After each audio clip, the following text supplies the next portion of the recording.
Tensión a nivel global por lo que está pasando en estos momentos en Oriente Próximo, en Medio Oriente, con una escalada muchísimo mayor. Y hay ataques a puntos estratégicos energéticos por parte de Irán a países del Golfo que ya están anunciando una respuesta. Todavía podríamos hablar de una noticia en desarrollo que se podría desencadenar a una tercera guerra mundial. Es lo que dicen algunos especialistas. Otros tienen una visión mucho más conservadora. Pero lo cierto es que el presidente de los Estados Unidos, Donald Trump, ha dado ya un anuncio. Tenemos sus declaraciones. Veamos. Durante casi 47 años, este régimen ha estado atacando a los Estados Unidos y matando estadounidenses. Cada vez que ves a alguien sin brazos ni piernas o un rostro completamente destrozado por la violencia, fue casi con certeza causado por una bomba iraní de carretera. Esas bombas fueron estratégicamente colocadas en ese lugar por el general Soleimani, quien era tristemente célebre por ser el padre de las bombas camineras, algo de lo que él mismo se jactaba con gran orgullo, según se decía, pero yo puse fin a su vida en mi primer mandato. Esta era nuestra última y mejor oportunidad para atacar lo que estamos haciendo ahora mismo y eliminar las amenazas intolerables planteadas por este régimen enfermo y siniestro, y de hecho son enfermos y siniestros. Nuestros objetivos están perfectamente claros. En primer lugar, estamos destruyendo las capacidades de misiles de Irán, y ustedes ven que eso está ocurriendo cada hora, así como su capacidad para producir otros completamente nuevos y bastante buenos que hacen. En segundo lugar, estamos aniquilando su armada. Ya hemos inutilizado 10 de sus barcos. Están en el fondo del mar. Tercero, nos estamos asegurando de que el principal patrocinador de terror del mundo nunca pueda obtener un arma nuclear, nunca jamás tendrá un arma nuclear. Lo dije desde el principio, nunca van a tener un arma nuclear. Estaban en camino de conseguir una legítimamente a través de un acuerdo que fue firmado de manera tan estúpida por nuestro país. Y finalmente nos estamos asegurando de que el régimen iraní no pueda continuar armando, financiando y dirigiendo ejércitos terroristas fuera de sus fronteras. Y pensamos que teníamos un acuerdo, pero luego se echaron atrás y volvieron, y pensamos que teníamos un acuerdo y se echaron atrás. Dije, no se puede tratar con esta gente, hay que hacerlo de la manera correcta. Hoy lamentamos profundamente la pérdida de los 4 heroicos miembros del servicio estadounidense que han muerto en acción, y enviamos nuestro amor y apoyo a sus familias. En su memoria continuamos esta misión con una feroz e inquebrantable determinación para aplastar la amenaza que este régimen terrorista representa para el pueblo estadounidense, y una amenaza en efecto lo es. Y a propósito de Líbano, donde también se abre otro frente con la capacidad militar de Hezbollah, estamos hablando de un aliado de Irán. Pues ya ha dicho el primer ministro israelí Benjamín Netanyahu y todas las autoridades es que no van a permitir ningún tipo de ataque por parte de Hezbollah. Ya los antimisiles, la defensa antimisil que tiene Israel, la cúpula de hierro y la domo de hierro ya se ha activado, pero se han visto ya algunos ataques, y en represalia Israel ha mencionado de que puede haber una intentona terrestre, es decir, una incursión terrestre. Esto ya, digamos, es la apertura de otro tipo de frente, y mientras tanto, todos seguimos hablando del estrecho de Hormuz, por donde pasa el 20% del crudo a nivel mundial y donde los principales afectados son los países asiáticos, entre ellos China, Japón, Corea del Sur, y ahora con estos ataques por parte de Irán a los demás países del Golfo, esta situación realmente se está recrudeciendo. Ahí está precisamente el mapa del estrecho de Hormuz, como pueden ver, Irán en la parte superior, Omán por debajo, el estrecho muy delgadito sobre por donde pasan precisamente estos buques petroleros, y como lo he mencionado, no solamente el petróleo, sino también del gas. Esto, sin lugar a dudas, se va a convertir en el foco de la atención, todos los reflectores y todos los análisis respectivos, porque no solamente va a tener un impacto, un efecto en el sector energético, sino también en el día a día. Incluso también vamos a analizar más adelante si es que esto puede impactar en América Latina. Ahí tenemos imágenes del estrecho de Hormuz, pero vamos con algunos ataques que precisamente les había ya adelantado, porque Irán atacó la refinería de Saudi Aramco en Ras Tanura, en Arabia Saudita. Estamos hablando de la mayor petrolera del mundo, impresionante, ¿eh?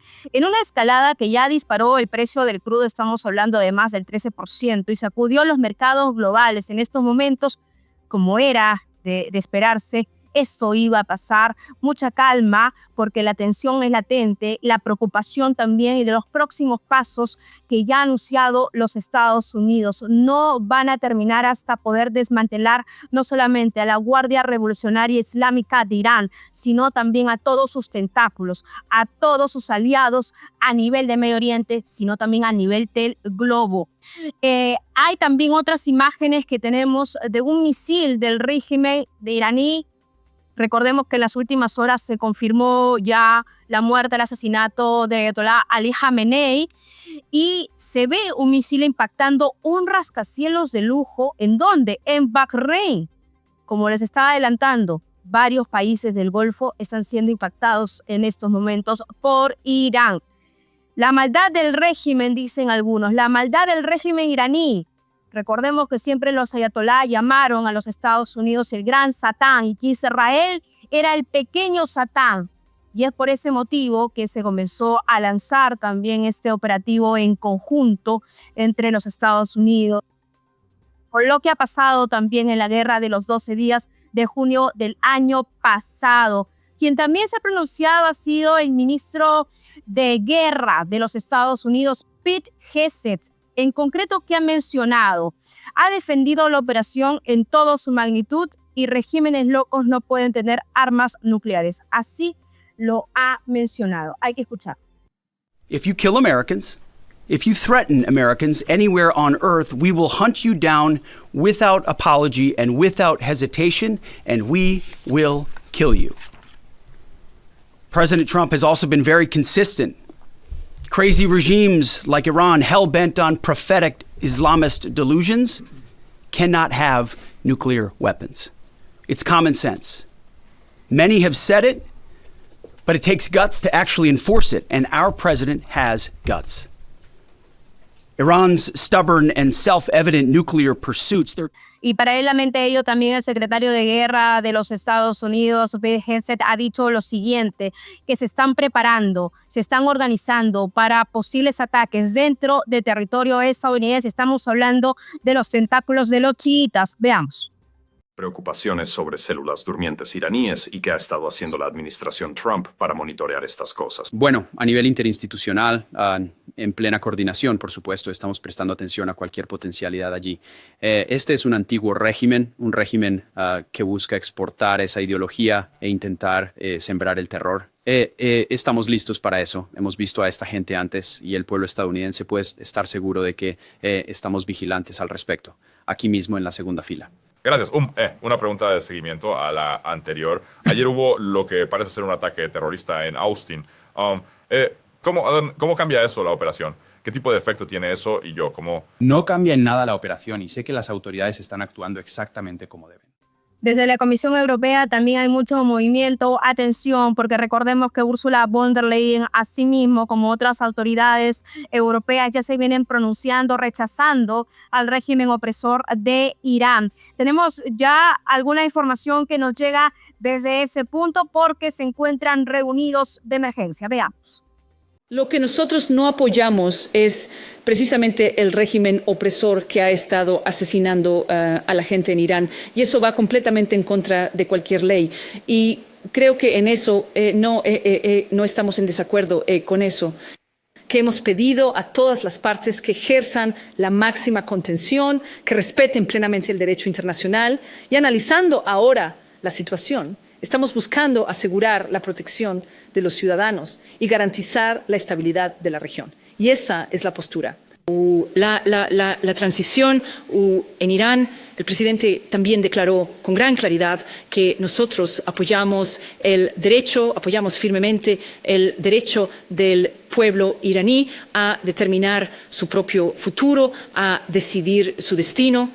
Este fue el llamado y la clara expresión de nuestro firme apoyo al valiente pueblo de Irán para que puedan determinar y decidir libremente su propio futuro. Y en esta ocasión, recordémonos que estamos hablando de uno de los regímenes más opresivos del mundo, que hace muy poco mató a su propia gente que protestaba de una manera pacífica. Y también tenemos declaraciones por parte del primer ministro de Reino Unido, Keir Starmer, que ha dicho que los Estados Unidos pueden utilizar sus bases militares. Muchísima atención porque esta escalada regional ya tiene otro matiz, un matiz preocupante ya con indicios de una coalición europea para apoyar a los Estados Unidos. Veamos. The United States has requested permission to use British bases for that specific and limited defensive purpose. We have taken the decision to accept this request. Y en Radar 24 en estos momentos estamos con Alberto García Watson, especialista en temas de Medio Oriente. Alberto, un placer tenerte en este espacio. Muchísimas gracias por invitarme, un honor. Gracias por ese tiempo. En medio de todo lo que está ocurriendo, es una noticia en desarrollo, pero ¿en qué punto se encuentra esta situación, estas circunstancias? ¿Cuál es tu lectura de lo que pueda pasar en las próximas horas cuando ya Donald Trump ha dicho que la nueva oleada de ataques se aproxima?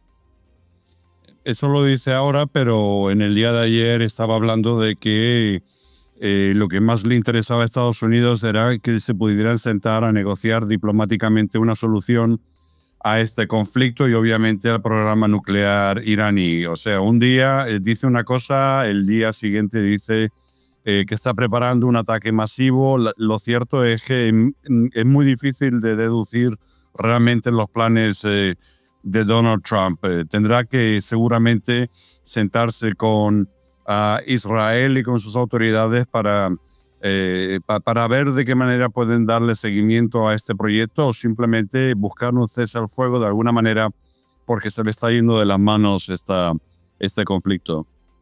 En las últimas horas también Pete Hegseth, estamos hablando del ministro de Guerra de los Estados Unidos, ha dicho que todos van a ser aniquilados si esta pretensión nuclear continúa. Me refiero a Irán. Y tú lo acabas de resumir muy bien, ¿no? Porque hay discursos contradictorios y ahora, paralelamente, lo que tenemos son imágenes realmente potentes que llegan de los países del Golfo que están siendo atacados con misiles, eso también como represalia por parte de Irán.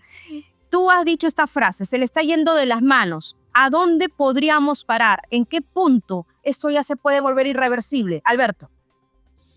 Bueno, es que todavía no hemos visto lo peor de lo que este conflicto podría ofrecer, porque sin disparar un solo tiro, el cierre del estrecho de Hormuz podría representar una catástrofe y un colapso a nivel mundial. Aquí las bolsas, por ejemplo, en Europa y más específicamente en España, están cayendo de forma muy precipitada, porque el mundo depende de el 20% de ese crudo que cruza a través del estrecho de Hormuz, que son un barril de cada 5 que el planeta comercia. Por lo tanto, esto francamente podría resultar, y estamos a las puertas de las elecciones de medio término en los Estados Unidos, básicamente el enterrar cualquier posibilidad de seguir en el poder si pierde tanto el Senado como la Casa de Representantes, el Congreso. Francamente, el intentar, como dicen, un ataque masivo cuando se están llorando la muerte de 3 soldados norteamericanos en Kuwait, que representa una gran tragedia. Imagínense si eso ha ocurrido en 48 horas, ¿qué podría ocurrir si eso se extiende 4 u 8 o más semanas, varios meses? La cantidad de bajas sería muy importante para los norteamericanos y eso provocaría un rechazo interno que ya lo tiene incluso en su propio partido, el Partido Republicano Donald Trump.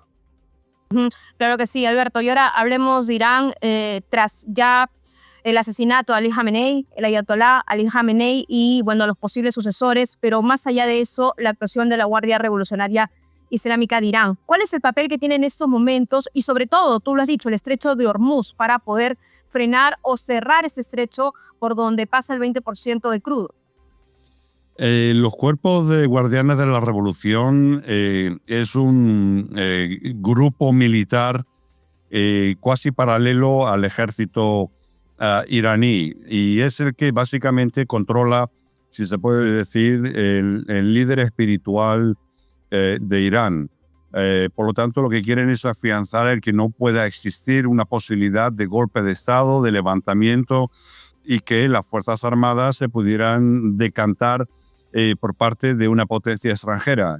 Tiene muchísima más fuerza el cuerpo de guardianes de la revolución que el mismo ejército iraní. Esto ocurre exactamente igual que en el Líbano. Yo fui corresponsal durante varios años en el Líbano, y Hezbollah, que es una milicia chiita creada también por Irán en su momento, en 1982, para poder combatir la ocupación israelí de ese territorio. Como digo, Hezbollah tiene mucho más poder, tiene más tecnología con su armamento del que tiene el mismo ejército libanés, al que no se le ha permitido armarse porque siempre ha existido esa amenaza por parte de Israel de que armamento moderno que caiga en manos del ejército libanés podría terminar cayendo en manos de Hezbollah. En este caso, con Irán, el poderío y la fuerza y la importancia que tiene el cuerpo de guardianes de la revolución básicamente es afianzar su revolución islámica, mantenerlo y defenderlo de cualquier influencia exterior, y son el cuerpo de guardianes de la revolución los que tienen también gran parte del control de la armada iraní, que, como digo, podría con mucha facilidad bloquear el estrecho de Hormuz. Este es un paso que está a muy pocos kilómetros de la costa iraní y del cual tiene legalmente control de paso. Por lo tanto, eso podría ser catastrófico para las economías mundiales. Al parecer ya se está hablando o está a punto de anunciarse el cierre, y también es lo que se ha dicho, está por contrastar, es que solamente aceptarían el tránsito de barcos chinos y rusos por ese paso. El resto quedaría a expensas de quedar varado o a lo interno del Golfo Pérsico o a las afueras sin poder entrar. Correcto, y precisamente en ese sentido quería consultarte sobre el impacto del estrecho de Hormuz, sobre todo en los países asiáticos, ¿no? Corea, Japón, China, el componente chino en estos momentos, y me parece que adelantaste un poco la respuesta en cuanto a la posibilidad o la viabilidad que solamente podrían pasar embarcaciones chinas, pero eso todavía no se ha corroborado. Eso sin lugar a dudas podría tener un impacto para todo este sector energético y luego ya a una escala a nivel global. Definitivamente, el 40% de la energía de crudo y gas que consume China lo consigue partiendo del Golfo Pérsico. Por lo tanto, no creo que Irán iba a cerrar las puertas y ponerse en contra de China. China ha estado armando en las últimas semanas con gran cantidad de armamento de alta tecnología. Incluso existe el compromiso de, si va a mayores este conflicto, China podría incluso llegar a meterse dentro del conflicto. No se sabe todavía de qué manera, si de forma militar o abasteciendo de algún tipo de misiles de defensa antiaérea o de qué tipo, pero ya han aportado muchísimo material bélico en las últimas semanas porque era creciente la presencia norteamericana con sus navíos, la armada que llama Donald Trump en las mismas costas de Irán, al mismo tiempo que pretendía llegar a un acuerdo dialogado y amistoso en Ginebra. Cuando estaban a punto de anunciar un acuerdo, es cuando esto ha ocurrido. Y esto es muy parecido a lo que pasó el año pasado en junio con la guerra de los 12 días. Estaban también negociando en Omán, Irán y Estados Unidos de manera indirecta. Y también sorprendió a Israel con estos ataques y también Estados Unidos con los ataques a las centrales nucleares iraníes. Por lo tanto, y como ya ha dicho Laranjani, que es uno de los grandes autoridades de la defensa nacional iraní, no van a haber más negociaciones. Si se la ha tomado por tonto, por estúpido a Irán en 2 ocasiones, no va a existir una tercera. Y por lo tanto solamente queda una opción: llegar a un cese al fuego pactado por terceros, o que, en fin, hayan organismos internacionales que intercedan para que se pueda encontrar una solución, porque ya estamos viendo incluso que Alemania, Gran Bretaña y Francia han anunciado que entran también en la guerra del lado de Israel y Estados Unidos. Por lo tanto, esto que podía hablarse de un problema, de un conflicto regional, que se podía expandir a un conflicto regional, estamos viendo que estamos a las puertas de un conflicto mundial. Y esto es lo que se ha hablado en muchas ocasiones, de tentar al dragón dormido y provocar una tercera guerra mundial. Esto no le interesa a Estados Unidos, esto no le interesa a la comunidad internacional, a Occidente, y definitivamente no le interesa a Irán, porque Irán en los últimos 300 años, aparte de estas dos guerras que ha librado contra Israel y Estados Unidos en menos de un año, realmente lleva 300 años sin haber atacado a ningún país vecino, mientras que Estados Unidos, desde el final de la Segunda Guerra Mundial, ha intercedido o ha invadido al menos 80 países, cambiando de régimen o invadiéndolos. Israel ha hecho lo propio con todos los países vecinos en la región, y por lo tanto el echar la culpa de todo este conflicto a Irán es un gran error, y eso lo están haciendo en este momento la Unión Europea y la mayor parte de los mandatarios occidentales. Bien, tengo dos preguntas, por favor, y no quiero perder la oportunidad de hacértelas, me falta muy poco tiempo, pero en las últimas horas Rafael Grossi, el representante del Organismo Internacional de Energía Atómica, ha dicho que no hay comprobación o verificación de que los ataques hayan ido contra las centrales nucleares. Y mi otra pregunta tiene que ver con el frente entre Líbano e Israel, donde Hezbollah ya ha lanzado algunos ataques y que incluso ya se vienen deslizando ideas de que Israel podría tener ya una invasión en terreno. Esas dos preguntas, por favor, Alberto. Hasta el pasado año, el único ejército que temía Israel era Hezbollah. Yo me encontraba en el Líbano y he tenido muchos contactos, obviamente, porque Hezbollah no es solamente una milicia armada, es un partido político que cuenta con un ala militar. Eso lo tienen todos los partidos políticos en Palestina también, lo tiene el Líbano con Amal y Hezbollah.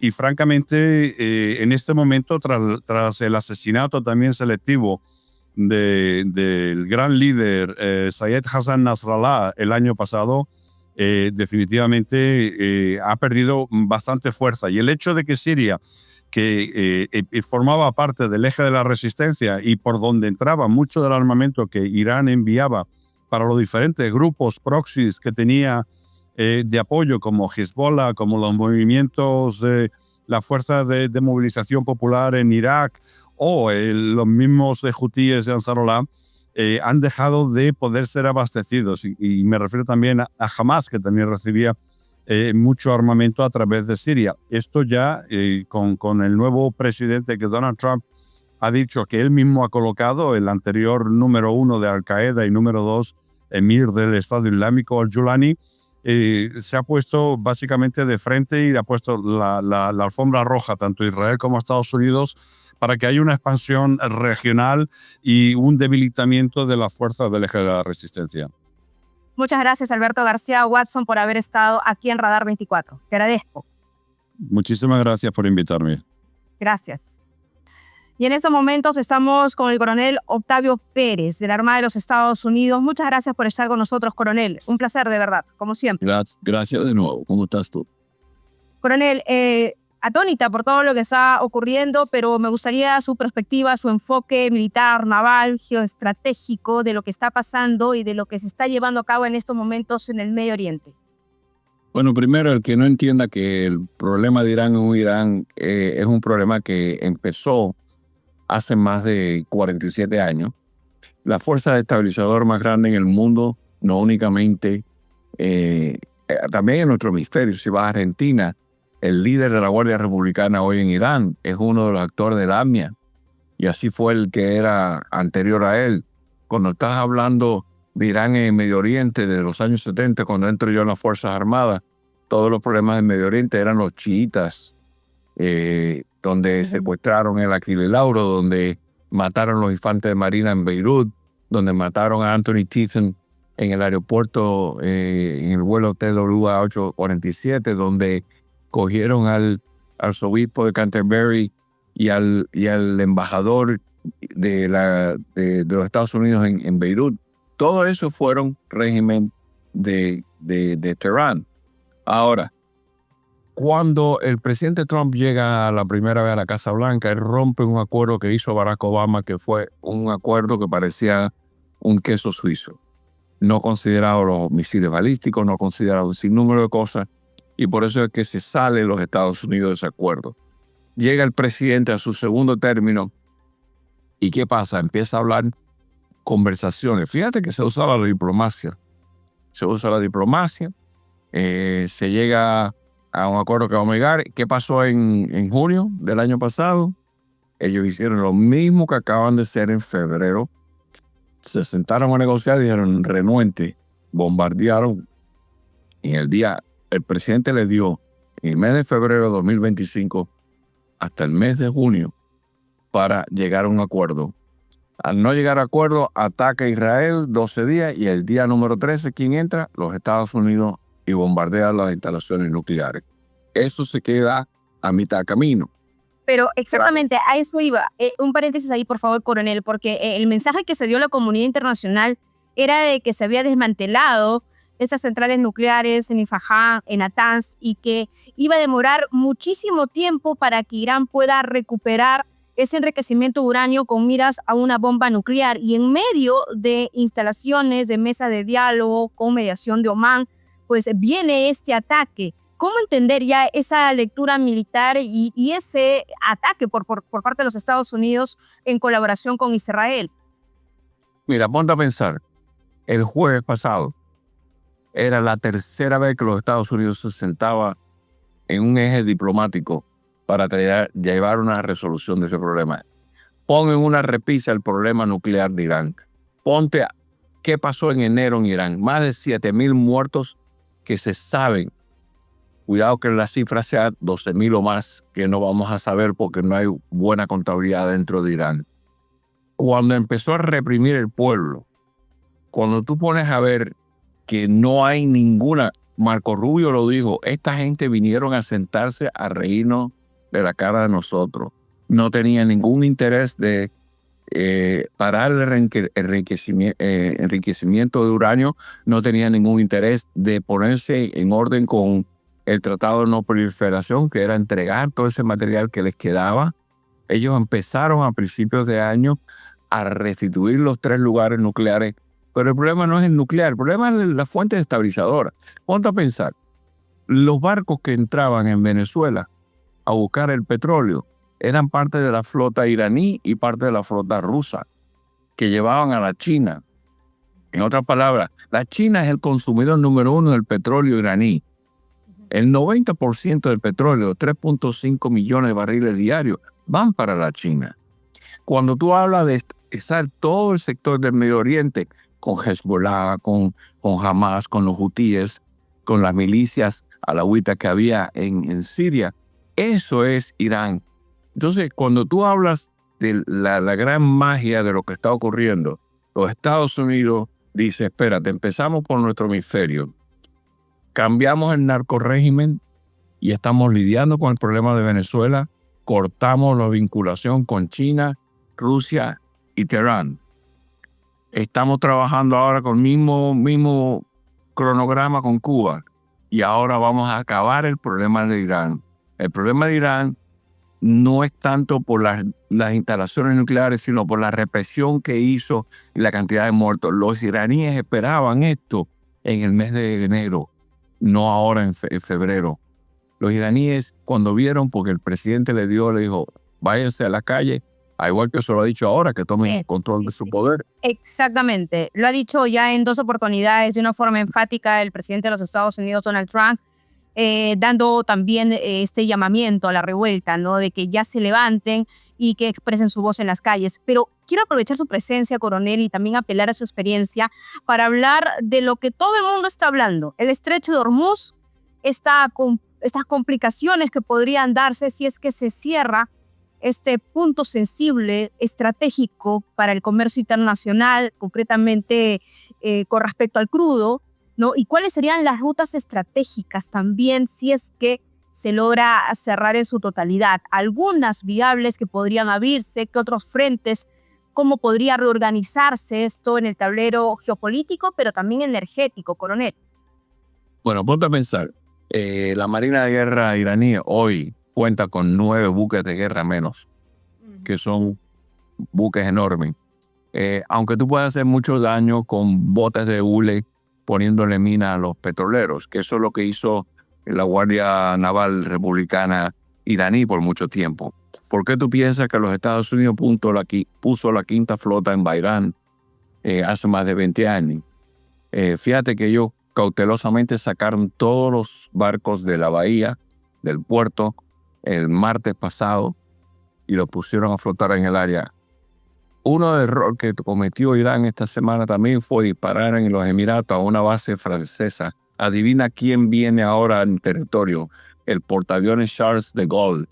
En otras palabras, tú no puedes dispararle a todo el mundo. Por primera vez estamos oyendo que el príncipe saudí dijo: estoy muy dispuesto a formar una coalición de árabes en contra de Irán. Primera vez en la historia. ¿Por qué?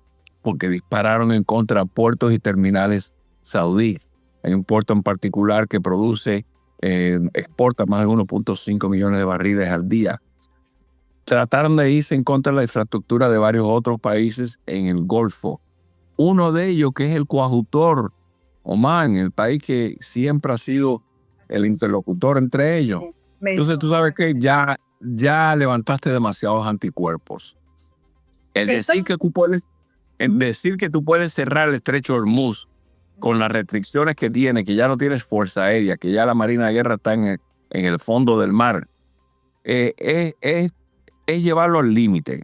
Puede que lo hagan por horas, pero no por días, porque hay una presencia naval, no únicamente norteamericana. Ahora vendrán los franceses y va a venir otras coaliciones y también países árabes que van a ayudar a mantener ese estrecho abierto. Por cierto, 3.5 millones de galones al día de petróleo, barriles de petróleo que usaba. El único que debería estar afectado aquí es China, porque ese es donde iba. Así que los chinos tendrán que ir a Rusia a pedirle más petróleo. Pero el estrecho de Hormuz, por muy angosto y muy fácil que se pueda hablar, tú puedes, como tú empezaste tú diciendo que viene otra ronda de bombardeos. Se va a acabar, no va a quedar trazo de la Guardia Republicana, de la Marina de Guerra, nada en ese estrecho. Eso es prioridad de mantener la seguridad. Y si eso implica tener ambos lados del estrecho tomado, hasta eso se hará. Y va a ser por una coalición, lo que sea. Así que el que es positivista sabe el potencial que tienen todos estos países en hacerlo, y el que es un negativista está hablando que el petróleo que va a subir a $150 el barril, que la gasolina va a estar en $10. No necesariamente. Los Estados Unidos tienen suficiente con lo que tienen los Estados Unidos y con lo que está consiguiendo de Venezuela para dejar a amor sube a $3 y pico, que para el que no entienda que hace 5 años estaba en $5 el galón y ahora que estamos pagando $2 y pico, que suba a 3, es verdad, es una cuestión circunstancial. Pero el mantener el estrecho de Hormuz es una prioridad porque, como tú dices, impacta el 20% de todo el petróleo y no únicamente el resto de todos los comestibles y todas las cosas que entran en esos países del Golfo. Así que Irán prontamente se va a ver, y la otra forma es, se está decapitando el régimen hasta llegar a los pragmáticos. Los pragmáticos son esos líderes en Irán que están más dispuestos a conversar, a dialogar y a restituir el gobierno y negociar. Entre ellos se encuentra, créelo o no, el nieto de Ayatollah Khomeini. Se encuentra también. Está en la lista precisamente de aquellos que ya están sonando con muchísima fuerza, el próximo sucesor. Y Hassan Rouhani, que fue presidente, que también es un moderado, que fue el que hizo el acuerdo con Obama. Así que si tenemos las expectativas positivas, que uno pueda llegar a un acuerdo con estos pragmáticos, con esta gente de medio nivel que están subiendo ahora, pudiéramos restituir en Irán algún tipo de gobierno parlamentario y dejar los teócratas en el ámbito religioso, pero restablecer la economía. Y lo mismo que se ha hecho en Venezuela se puede hacer en Irán, para que vuelvan a restituirse en el mercado mundial porque la industria petrolera de Irán necesita tanto dinero para su infraestructura como lo ha tenido que tener PDVSA. Así que esto es una forma del presidente de decir todos los problemas que hemos tenido en estos últimos 40, 50 años, que ninguna administración de demócrata o republicana ha querido, la vamos a resolver ahora porque esta es la hora idónea para hacerlo. Bien, yo le agradezco mucho al coronel Octavio Pérez, coronel en retiro de la Armada de los Estados Unidos. Muy interesante conversar con usted. Hasta una próxima oportunidad. Muchas gracias por estar con nosotros. Llegamos hasta aquí en Radar 24 en este episodio importantísimo con noticias en desarrollo aún y que vamos a seguir monitoreando. Mi nombre es Carmen Alvarado. Pueden agregarme también al Instagram @CTAlvaradoQ para cualquier tipo de mensaje. Y si todavía no se ha suscrito a nuestro canal de YouTube de gestión, pueden activar la campanita, poner like, dejar sus comentarios y le dejo también esta reflexión. Y si quieren, pueden comenzar a comentar o reflexionar sobre ello. Realmente se ve una escalada regional con un impacto en el sector energético y realmente se va a cerrar ese estrecho de Hormuz que es tan vital para el comercio internacional. Bueno, hasta aquí llegamos. Muchas gracias por acompañarnos.